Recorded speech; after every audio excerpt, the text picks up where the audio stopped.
Les martins pêcheurs pullulent et le concert des rainettes vertes reprend. On assiste également à la parade nuptiale des libellules. La biodiversité est réapparue dans la plaine du Rhin supérieur. Nombreux sont ceux qui aiment se détendre dans cette nature sauvage et romantique, qui en réalité n'est pas aussi sauvage qu'on le croit. Elle se trouve en effet dans une zone artificielle de rétention des crues. Les choses ont bien changé depuis que la région du Bade-Wurtemberg a infléchi sa politique en ce qui concerne la protection contre les crues. L'investissement est colossal. Bâtiments techniques, aménagement de zones inondables et kilomètres de digues. En tout, ce sont près d'1 milliard d'euros investis dans la protection du Rhin supérieur. Mais pourquoi une protection si perfectionnée contre les crues est-elle nécessaire ? Une des causes principales est le climat qui règne dans le bassin du cours supérieur du Rhin en Suisse.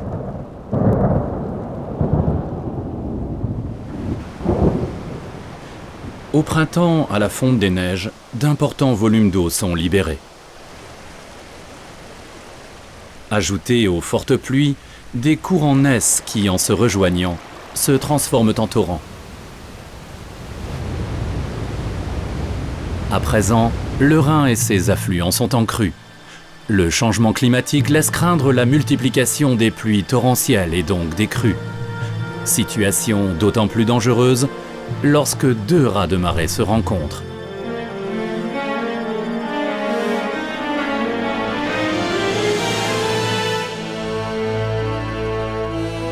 Résultat, des crues catastrophiques et meurtrières qui laissent dans leur sillage des dégâts pouvant se chiffrer à des milliards d'euros.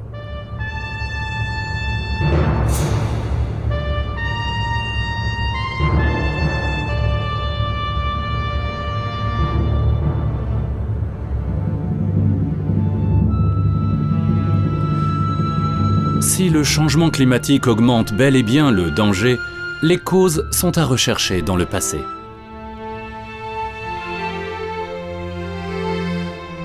À une époque, le Rhin supérieur possédait de nombreux affluents et était parsemé de forêts alluviales. En cas de crue, il disposait donc d'immenses espaces pour s'étendre.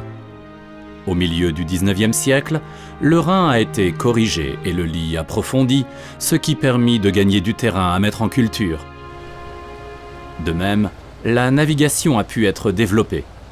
De nos jours, le Rhin compte parmi les principales voies fluviales en Europe.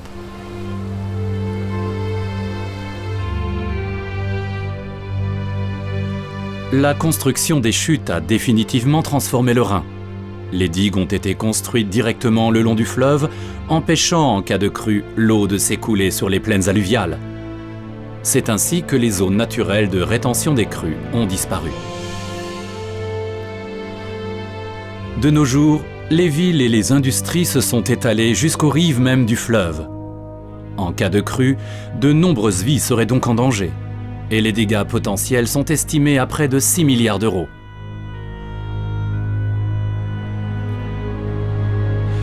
Les grandes agglomérations de Karlsruhe, Mannheim et Ludwigshafen sont menacées en première ligne. Quelles mesures peut-on adopter afin d'éviter ces risques mortels et limiter les dégâts économiques ?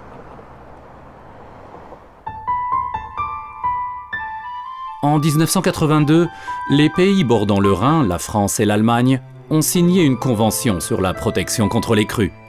L'objectif est de rétablir le degré de protection qui existait avant la construction des chutes. C'est ainsi que le Land du Bade-Wurtemberg a développé le programme intégré Rhin. Ce projet prévoit la création de 13 zones de rétention situées entre Bâle et Mannheim. Certaines zones sont déjà terminées et prêtes à entrer en activité. Or, la protection ne sera efficace que lorsque l'ensemble des 13 zones sera achevé.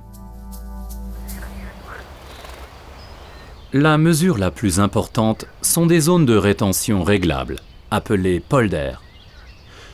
Un polder est une zone encerclée de digues qui, en cas de crue, est inondée volontairement afin de faire baisser le niveau des eaux. Une submersion des polders fait remonter la nappe phréatique. Des puits et des stations de pompage maintiennent un bas niveau de la nappe phréatique afin que les agglomérations voisines soient en sécurité.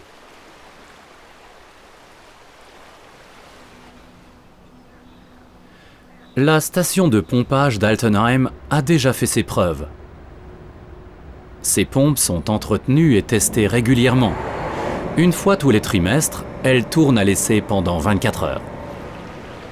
Pour plus de sécurité, des systèmes de pompes indépendants ont également été installés. Un total de 20 mètres cubes d'eau peut être pompé par les énormes tuyaux. Des fourches enlèvent les végétaux alluviens qui se trouvent dans l'arrivée d'eau. Ainsi, l'eau peut affluer librement afin d'être dérivée.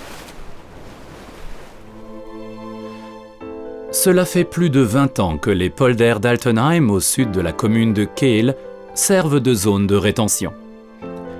À l'intérieur des digues, on trouve des forêts mais également des prairies, des champs, un chantier de gravier ainsi que des lacs.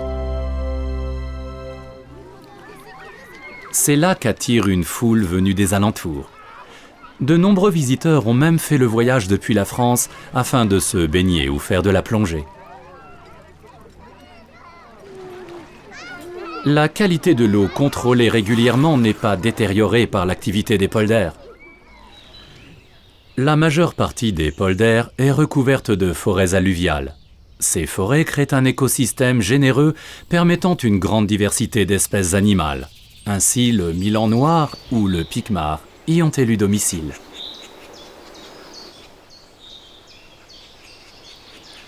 Les forêts alluviales sont parfaitement adaptées aux submersions. Elles en dépendent même, puisque sans inondation, la forêt alluviale se transformerait en classique forêt de feuillus. Or, cette dernière serait bel et bien endommagée par les crues. La forêt de saule blanc de la ville de Rastatt est l'une des dernières zones alluviales naturelles du Rhin supérieur. Ici, le Rhin peut régulièrement s'écouler de manière naturelle dans la forêt alluviale.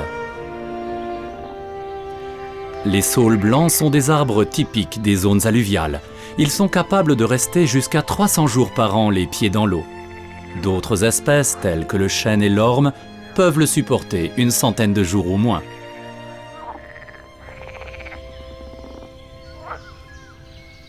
En raison des digues, l'eau du fleuve ne peut plus s'écouler directement dans les polders. Par conséquent, la dynamique naturelle a disparu, remplacée par une mise en eau et des crues dites écologiques. La centrale de commande du barrage agricole de Kehl-Strasbourg contrôle et régule l'afflux des eaux. Le volume d'eau à disposition est très variable, car il dépend directement du niveau du Rhin. Lorsque ce dernier dépasse une certaine limite, l'entrée est ouverte.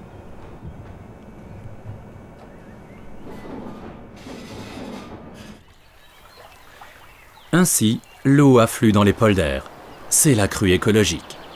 Un spectacle fascinant pour les petits et les grands. L'afflux d'eau s'accroît graduellement. Le courant et le volume augmentent tout d'abord uniquement dans les boucles du fleuve.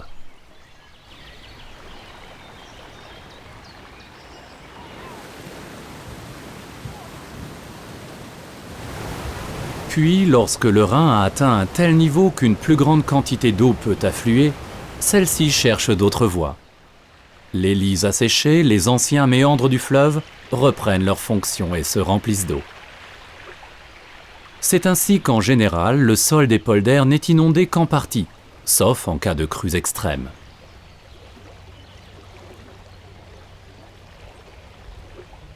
À l'endroit où l'eau monte, les animaux doivent se mettre à l'abri.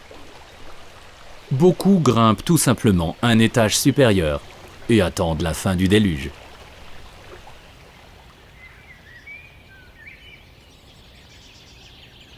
Pour ceux qui habitent déjà en hauteur, l'eau en forêt ne joue pas un grand rôle. Ainsi, le pic-et-pêche et le farouche pivert continuent leur vie tranquillement.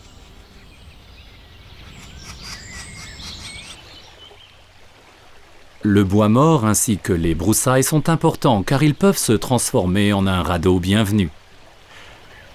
La colonie de fourmis tente de se mettre à l'abri comme elle le peut. Ce scarabée est condamné à attendre. En temps normal, il aurait dévoré cet escargot. Au fil du temps, les crues écologiques favorisent le maintien d'espèces végétales supportant l'eau. C'est ainsi que naît la forêt alluviale vivante. De nombreuses espèces animales sont également en mesure de s'adapter à la présence régulière de l'eau dans la forêt. Ainsi, lors d'une crue, les dégâts, qu'ils soient écologiques ou financiers, restent minimes.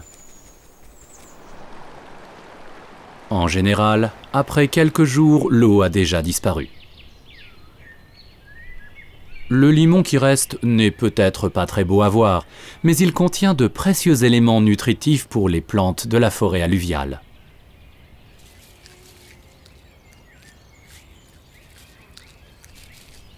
Outre le limon, la crue laisse derrière elle des mares et des cuvettes humides.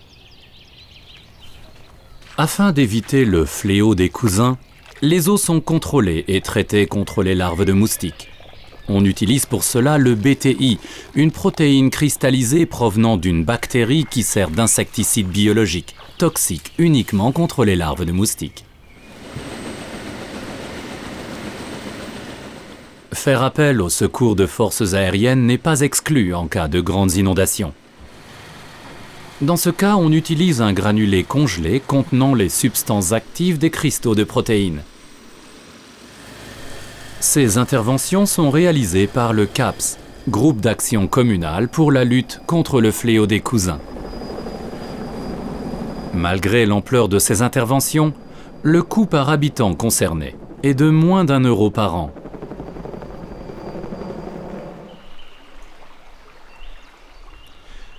Dans les polders, les inondations régulières font apparaître des îles de gravier et disparaître la vase. De nombreuses espèces de poissons nécessitent un lit de gravier propre afin de pondre leurs œufs. Ainsi, le poisson ottu et le barbeau profitent de ces graviers nettoyés. Les polders se révèlent également un paradis pour les martins-pêcheurs. Ils trouvent de nombreuses proies parmi les jeunes poissons.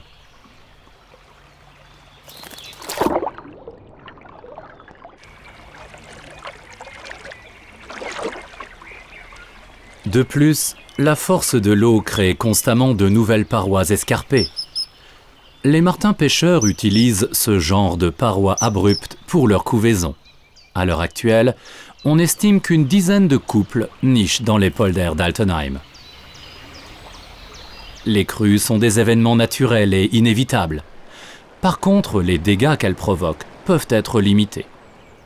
Les actions ciblées du programme intégré Rhin n'ont pas seulement pour objectif la protection contre les crues, mais également la préservation du paysage naturel et de ces belles forêts alluviales.